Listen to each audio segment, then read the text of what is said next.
Welcome to the Kinder Mind podcast, where we're devoted to opening up conversations and destigmatizing mental health. We'll bring you interviews with practitioners in the field of mental health, researchers uncovering new knowledge and best practices for treating mental health disorders, and individuals sharing their mental health journey. A big welcome to our Kinder Mind podcast listeners. I'm Dr. Barlow, and today I'm joined with Chris Conley, LPC, to talk about exploring abuse, faith, spiritual, religious abuse in counseling, and to really open up this topic and explore what this means, what this looks like, how this is experienced, and to really have Chris share his professional expertise on his experiences and what he's seen in the field. Thank you so much for joining us today, Chris. It's great to have you. Yeah, thank you so much. It's good to be here. I like taking any opportunity I can to talk about this subject.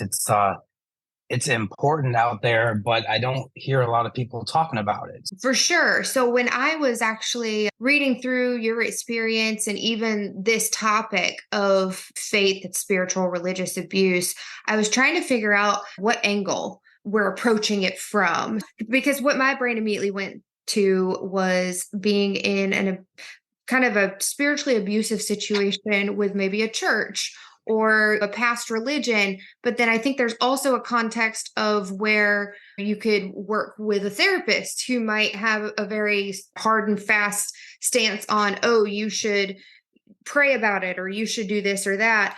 Tell me what context we're talking about it in today. Yeah, I think when most, at least in the conversations I have, when most people think about spiritual or religious abuse, they think about the things on the news where maybe there are scandals in certain churches with actual other types of abuse, like sexual abuse, physical abuse, and those definitely fit. But I think of it as more along the lines of when that spiritual or religious relationship a person has is abused or manipulated by somebody who is maybe in some sort of position of power or authority in that structure to take advantage of a person. So that could be a therapist who brings a spiritual lens into their practice. That could be a pastor or a priest or a religious leader. It could also just be somebody in the family or a mentor who holds a spiritual authority over somebody. Okay. So like a parent or like a religious figure, and really using faith and spirituality to incorporate it into the abuse. Right. And that might be things where somebody shames a teenager who's maybe engaging in like some sexual behavior.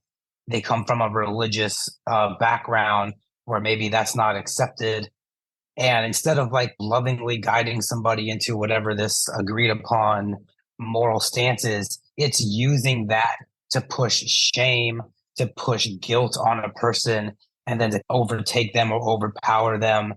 And a lot of times it serves the aggressor in terms of stroking their ego. A lot of times you'll see narcissistic individuals in that position. The best way that I try to think about it, though, is a person's relationship with God, the universe, the divine, however you want to define that spiritual piece, is as significant a relationship as a romantic relationship or a family relationship.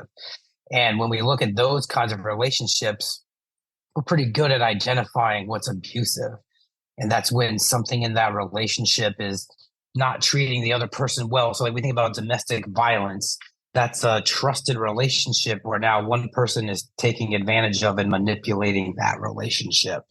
We think about neglect with kids, and that's where somebody in a power or authority in that relationship is not doing by the child. And a lot of times it's serving ego, or it is a power grab, a control grab. I know abuse is way more complex and there's layers far beyond that. But that's a good framework for thinking about how spiritual or religious abuse can work too. And just like the other ones that we just mentioned, it can be manipulated and bring harm. Absolutely. And you made a really great point about those types of abuses and the byproducts of that and the feelings and emotions that come into play, and even the mental health disorders experienced by clients who have gone through domestic abuse, sexual abuse, things like that. How does faith or spirituality often intersect with mental health in the form of abuse? Yeah. So this is where part of me says you stick to that framework of how would you look at abuse in other situations, and then you apply it to the spiritual or religious lens. And so I'll just use those two experiences I used a moment ago. If you have somebody who's in a romantic relationship and now domestic violence takes place, there's going to be the potential for depressive symptoms, anxious symptoms, fear, anger, all these things, existential crisis because this relationship I thought was safe is now not safe, and all the things that come along with that. And so, same thing, the kid who's going through neglect, the parents who are supposed to love me, take care of me, provide for me, now they're not safe and they're not doing their thing. So, it leads to the same kind of symptoms potentially of depression, anxiety, stress, trauma, all those things. What's the same with spirituality and religion? If I have a worldview that says the world works this way, whether that is God protects us, or that is Jesus loves me, or that is the multitude of different beliefs that are out there. Once an abuse enters into that relationship, that stuff starts to be questioned, right? Okay, so Jesus loves me because that's what my pastor taught me. But now my pastor is manipulating me, hurting me, taking advantage of me.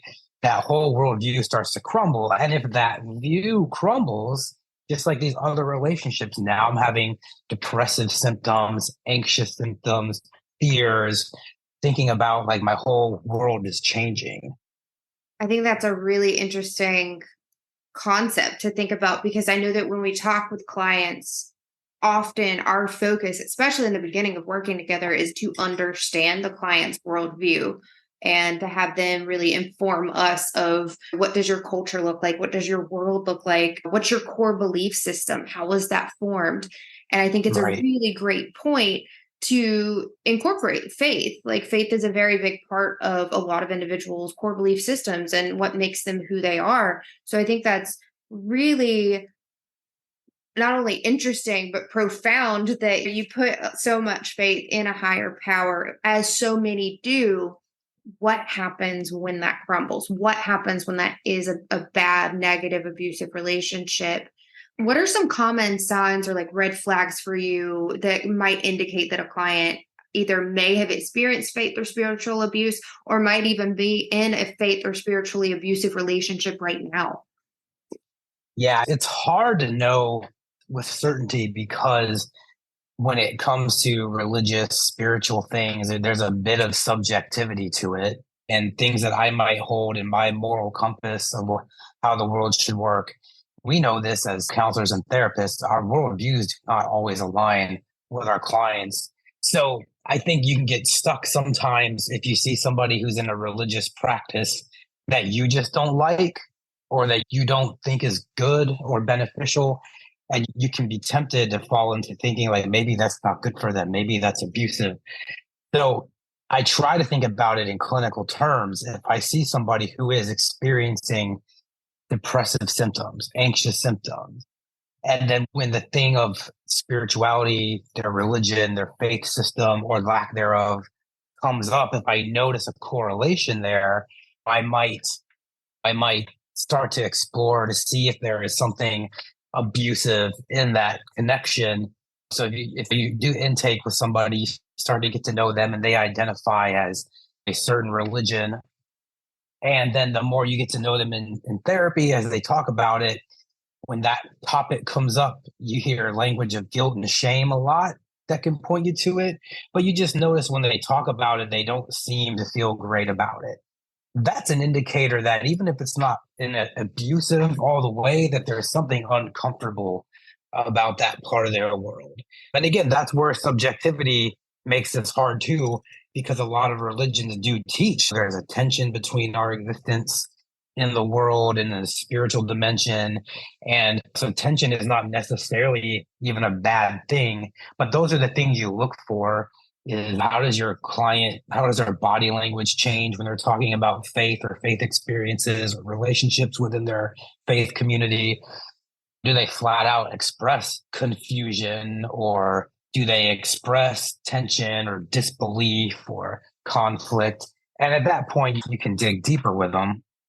I was thinking as you were speaking about a client that I worked with over a year ago who was a college age student and very faith based. And one of the first conversations we had, she was feeling symptoms of depression and dread and just a lot of self loathing because she could not stop having sexual intercourse with her boyfriend, and every time she would have an orgasm, she would cry and immediately break down and hate herself for weeks at a time because she felt that God was mad at her for that. And that was interesting for me to hear, but then not really a far stretch because I know some religions, it's God is viewed different ways. It's not every religion is the same. So some religions it's very much abstinence, fire and brimstone, like doomsday, revelations. Other religions are much more like loving and open. And maybe it's not even the religion, but the church you go to, the pastor, the preacher, the reverend.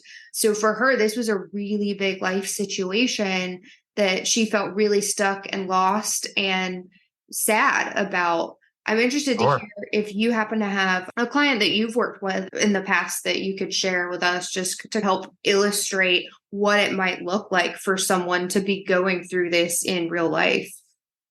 yeah, I have one that really comes to mind. I worked with years ago, came from a pretty conservative, fundamental Christian background. And let me be clear, I don't have anything against any religion or faith, but this young man identified as being gay. And when he came to see me for counseling, he wanted to see if I could help him not be gay. And of course, walking him through that conversation in the intake, I told him, I was like, that's not really a thing we could do. However, I'm happy to help you explore why you're having these tensions, et cetera, et cetera. And it all ended up boiling down to this belief that being gay was wrong in the eyes of God. And so he wanted to not be that. And this is where it gets really hard because if somebody has a conviction from their faith that says this, I have to not challenge what they believe about their faith because you want to respect somebody's faith.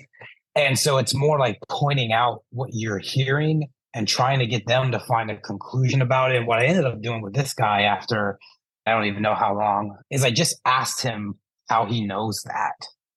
Right. I said, how do you know that being gay is wrong in the eyes of God? And he shared, like, I go to this church and my preacher preached this sermon. Okay, cool. So that's like one piece of evidence in column A here. What else? And he said something about maybe reading an article or something here or there. Cool.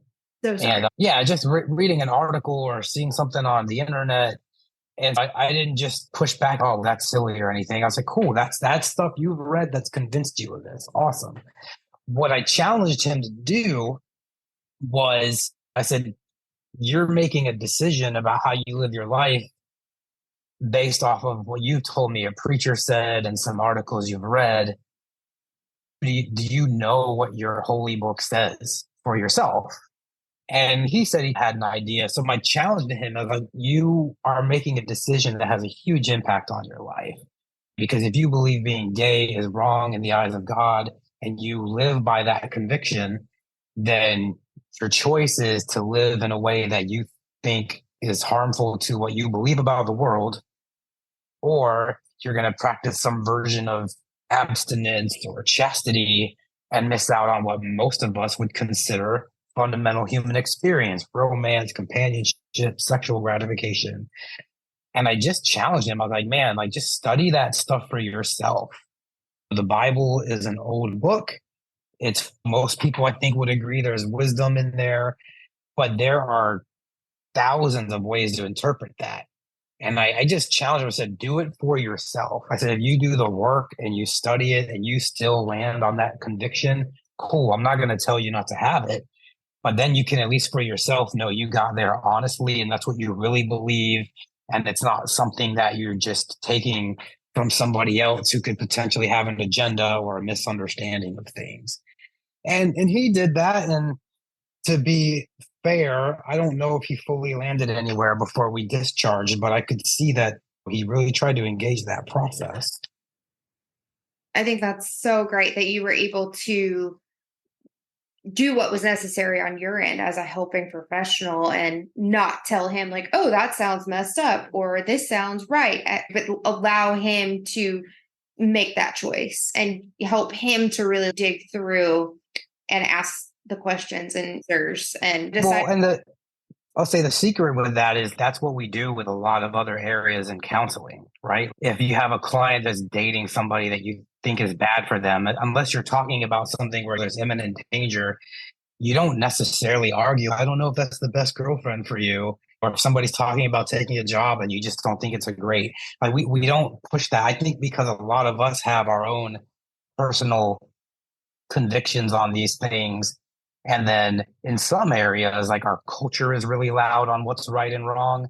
So I think it makes it easier for a therapist to be tempted to jump in there and give some sort of answer of, man, that sounds really silly. Like, why would you even think about that? But without recognizing this person is at the place they are because they've been on a path that's led them to really believe and think these things. And I run the risk of, if I'm super dismissive of that, I'm almost at the risk of making them feel just really dumb. Right. If you've been wrestling with this for your whole life, and like in 5 minutes I tell you, well, that's really stupid. Am I telling you you've been an idiot your whole life? And what does that do for the therapeutic relationship? And what does that do for them trying to find peace of mind in whatever they're battling or trying to figure out? Absolutely. It completely negates any type of positive therapeutic impact you're going to have with that client if you're immediately just, you shouldn't be thinking that way or living that way. We can't come with the answers. Our clients have the answers, and it's our job to help them to see that they have those answers and get beyond that. I can only see my hand in front of my face. I can't see 10 feet in front of my face. Absolutely. Right. That makes tons of sense. I think that brings up a really great kind of next question. Can you tell us about the ethical responsibilities that mental health professionals have when addressing faith or spirituality in therapy with clients? Yeah. Number one is, this is your client's time. So this is not a time for you to have an agenda spiritually, religiously. And I know there are some faith traditions that, in the context of the house of worship, they do have some pretty strong convictions about proselytizing or sharing your faith with people. And like the therapy room is just not the place for that, because it just removes the the objectivity in the relationship. But it's not what we're there for. So that doesn't mean that if you're a deeply religious person, you can't be a good therapist. You just have to be aware of that stuff. And it's similar to almost like political stuff as well. I don't know if you saw this, but when the COVID times and the couple of years leading up to COVID times, where politics and issues in our culture were just really hot and heavy in the news cycle, I was literally asked by clients who I was voting for, because they were going to make decisions about if they could trust me as their therapist based on that. Oh, wow. Yeah. I had to walk them through like why we're not talking about that. And of course, if at any point you don't think I'm a good therapist, I want you to see somebody you feel good about. But religion is the same way for a lot of people. There's that strong feeling. It's not uncommon for people to want a therapist who shares that with them. So I run a practice here in Virginia Beach, Virginia. And a lot of times we get questions or requests of, hey, I want a Muslim therapist. Hey, I want an atheist therapist. Hey, I want a Christian therapist. And like when we can, we do our best to accommodate that. But also, that's not the place for a therapist to come in with a religious agenda, even if that therapist is convinced that there's some good tools in that. I think it's clear that healthy religious practices, for the most part, are good for our mental health. You could say if you have somebody who's your client and they're a Buddhist, but they're not really practicing any of the Buddhist practices, and now they're talking to you about having some stress, depression, existential conflict, There's benefit to saying, hey, are you meditating? Hey, are you doing A, B, and C? That's a worthwhile conversation, but that's because you identify that as an effective coping skill or something in their life that is supposed to bring them some encouragement or peace. It's not the same as me saying, hey, actually, you sound stressed. Like, I'm a Buddhist. And one of the things that we really do is we take a lot of time for meditation and self reflection. Like, you could totally be a Buddhist like me and find some peace.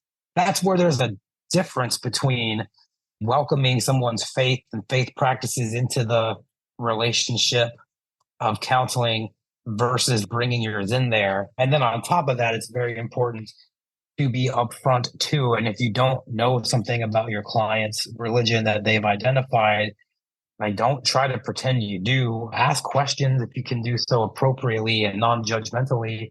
Most people don't mind explaining that stuff to you if you seem genuinely curious, but you can't try to pretend like you get that stuff if you don't get that stuff, which is hard for some therapists because then they might feel like they're not doing a good job if they have to ask those kinds of questions. Because sometimes I think we feel the pressure to know everything. And of course, we can't know everything. That's why we do podcasts like this, so we can keep learning. Absolutely. And I love that point. And that is one of those pieces that I am always shouting from the rooftops with my supervisees and any interns that I have at our therapy group is it is not only okay to not know everything, it is an expectation to not know everything, because the Right. second that you think that exactly what this client is going through, you just made an assumption and you are horrifically wrong. And that is a lot of the client education piece too, that I love to have conversations with clients about, because if it's not about finding the right age therapist, it's not about finding the therapist that has lived your experience and that's the only person that's going to be able to help you. It's about finding a good therapist. And what does that mean? What is a good therapist? A good therapist is someone who is willing to learn. And maybe they have experienced some of the same things that you have. They're not going to immediately bring that up. They're only going to have that self-disclosure if it's appropriate and it does no harm. For an example, I have worked with clients who have been survivors of date rape. I myself have never been raped. That doesn't mean that I can't work with you and I can't give you the space to educate me about what you went through, because rape victims aren't the same. There's no directly correlatable experience among all rape victims. And if I've worked with one, then I've worked with 50. No, they're all individuals. They're all different. They all have their own story. So it sounds like that's the same thing when it comes to faith. Is it's not the same faith denomination. It's not the exact, it might even still be Christianity, but one person's experience with their faith might not be the exact same. And if you are a therapist of faith or a Christian therapist working with a Christian client, that doesn't necessarily mean that your client worships the way that you do and that they believe what you believe. So really having that professionalism and that ability.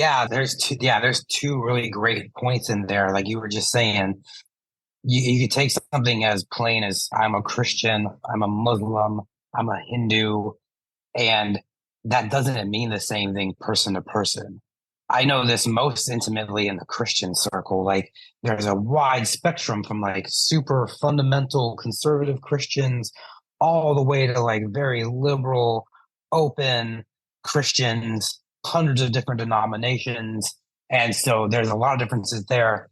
But the other thing that kind of came to my mind while you were saying that is, I think the reason those requests are made by clients is, going back to what we said towards the beginning, right? Somebody's faith or spiritual system is a really big part of their worldview.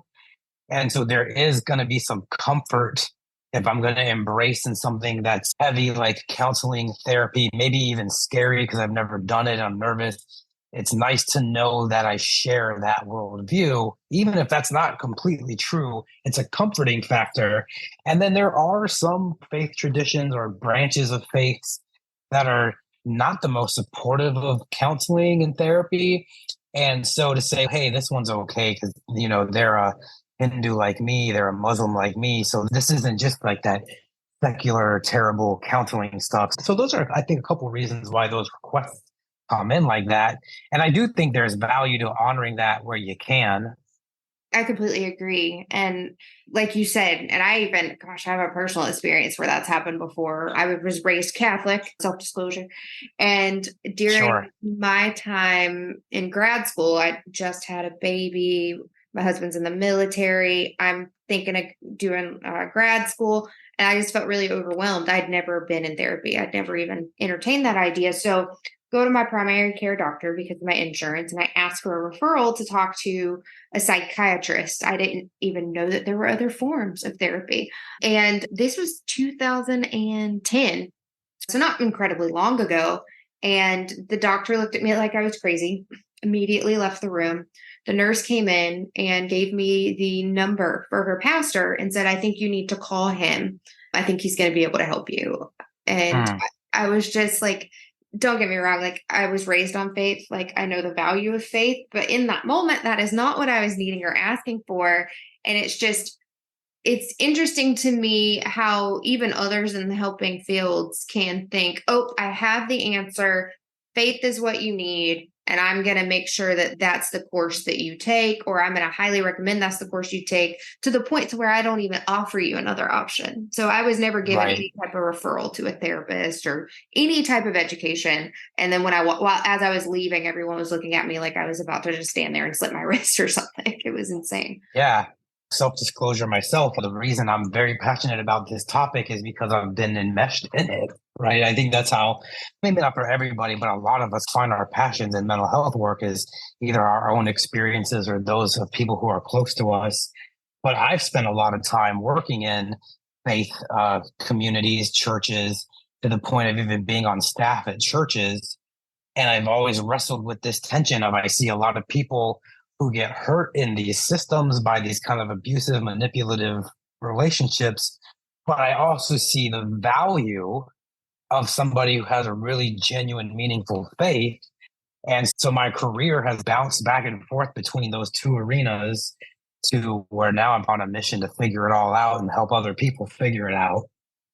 I love that. I love missions of figuring it out for ourselves and what can we do then to help others figure it out. That's one of my favorite missions. So that's so awesome.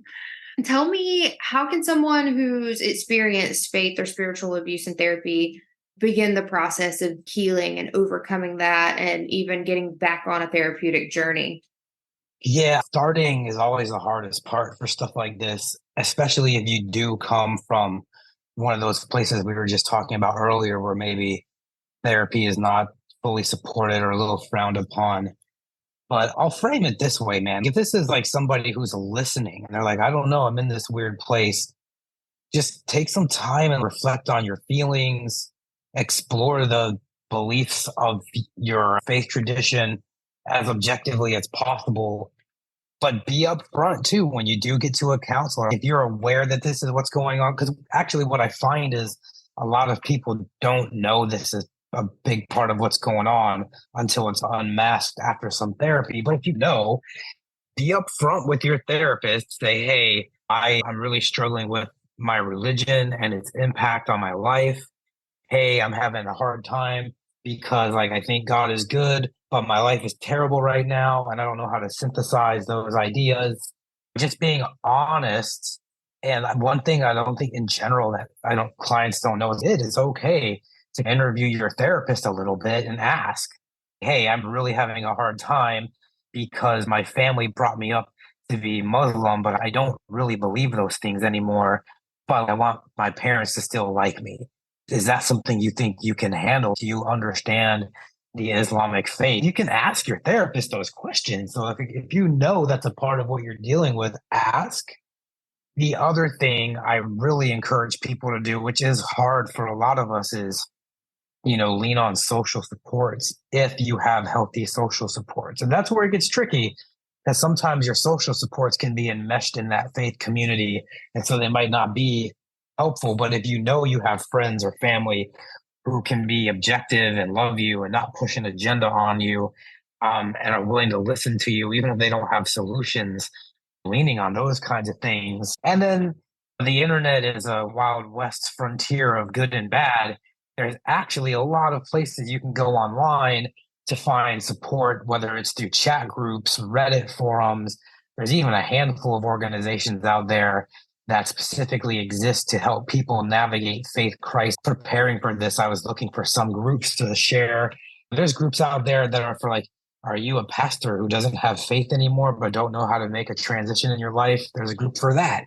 There's a group that shares resources for finding therapists who are exclusively secularists, so that if you're so wounded by faith, you don't have to worry about a therapist doing anything in that arena, even if by accident. Um, but it's hard. It's hard to get started in that process. For sure. So you mentioned some really great options for resources. Are there specific websites or links that you could share with our listeners in case they want to go there? And we'll also include it in the description of the transcript for this podcast as well. Yeah, there are three I had here ready. Again, there's many. And then there's also places that are just general online chat forums in general, like Reddit, where you can go find a group. But there is recoveringfromreligion.org, which is a resource for people who are grieving belief, which is huge because, again, like at one point you believed some of this maybe, or this faith system, or even this pastoral relationship contributed to how your world worked, and now it doesn't. Like, that's a grieving process to move on from, I thought the world worked this way and now it doesn't. But that's recoveringfromreligion.org. Org is that secular network I was talking about. And then clergyproject.org is specifically for clergy who are grieving a belief system. And then there is a screener that clinicians can use called the Spiritual Harm and Abuse Scale, SHAS. And the URL to get there is really long, but if you just Google Spiritual Harm and Abuse Scale, it will come up in your top one or two search results. And it's like most of our screenings, where it has a bunch of questions and Likert scales and rate this and rate that to help. It's obviously not going to be able to give you a full diagnosis or anything. Not that there's really a spiritual abuse diagnosis anyways, but it's definitely a good way to take like an objective tool to gauge where somebody's at. That's awesome. I didn't even know that scale existed. So that's really great. I'll definitely be sure to share that resource out with my group as well. So what are some key takeaways or messages of hope that you'd like to leave our listeners with today? Yeah, number one is, I think if you have a meaningful faith, it can be very beneficial to your overall well-being and mental health. It's easy to talk about spiritual abuse, religious abuse. It's really easy for that to go down a path of religion. It could be harmful and bad. No, abusive religion can be bad, but a healthy religion is actually pretty good for people, right? It gives us a moral compass. It gives us purpose. It gives us meaning. It provides an area for us to build social relationships, all of which anybody who's worked in mental health for more than 5 minutes, we know that brings life to people. So I think the important thing to remember is it's when those relationships are abusive, there's manipulation, there's power. And I'm going to go back to where we started by saying, you think about it the way you think of any abuse, right? An abusive relationship happens because a relationship that's supposed to be trusted and safe becomes unsafe. But that only happens because there's a understanding there that this is supposed to be a trusted relationship, right? The domestic abuse in a romantic relationship is doubly hurtful because that's supposed to be a trusted relationship. The kid that's neglected and not taken care of by his parents, like, that's doubly hurtful because that's supposed to be a trusted relationship. And I would say it's the same with our faith or spirituality. That's supposed to be a healthy, trusting relationship.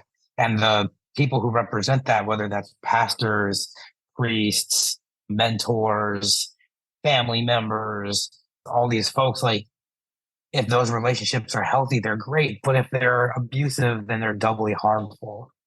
But if you're a therapist, you don't have to be religious or have any kind of deep spiritual practice to be able to help these folks. One of the things I always tell my residents, supervisees, interns is when you feel stuck on something, you go back to the basics, right? You're active listening. Tell me more about that. How Right. does that make you feel? How is that impacting you? And you can throw psychoeducation in there about how trauma works. You don't have to be like, oh, I just happen to be the expert on abusive Hindu practices. You're in the right place. You don't have to be that person. So I don't know. I could talk to you about this for hours. So I'm going to stop now before I do that. No, I appreciate it so much. I think it's been such a great conversation. And I love that last note of just really reiterating on the you don't have to know everything. Be a listener and be curious. Like these people are coming to you and bearing their soul, whether it's about past abuse with family or religion or whatever they're coming to you for therapy for. Be a listener, ask questions. Don't expect to know everything. That makes you a great therapist because you're willing to get to know this person and work with them as a team, not somebody that's going to tell them what to do. And I think that was probably one of my favorite things I earned or learned early on was Yeah. you're not here to give advice. Like you are not like an advice column. You're not like an article writer where somebody's coming to you for you to tell them what to do. That's not what a therapist is. Therapist is having someone on your team to help you find the plan that you're going to try. Yeah. Whether that plan's going to work or not, there's no guarantee, but the one that you're comfortable trying, and then we're going to go from there. We're going to reevaluate. If it didn't work, we're going to see why not. And then we're going to try again. That's what therapy is. Yeah, I've been practicing for a long time. And the longer I practice, you can learn specialties and go get your continuing ed and all that. And you should.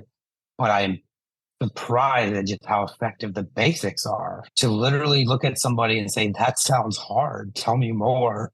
And it's such a healing moment. Absolutely. Absolutely. Like just the value in not trying to have all the answers. Because I think so many times in life, people like to be educators, even whether they have any business educating you or not.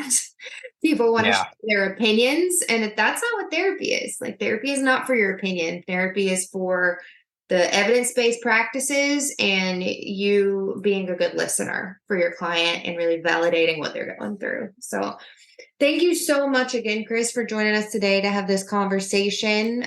We haven't had this conversation yet about faith and spirituality Yeah. therapy, and I really appreciate your time today. And all of our listeners, stay tuned. Our next episode drops next Friday. All right. Thanks for having me. The Kinder Mind podcast is produced by Dr. Elizabeth Barlow, edited by Marco Antonio, with music by Pax Minerva.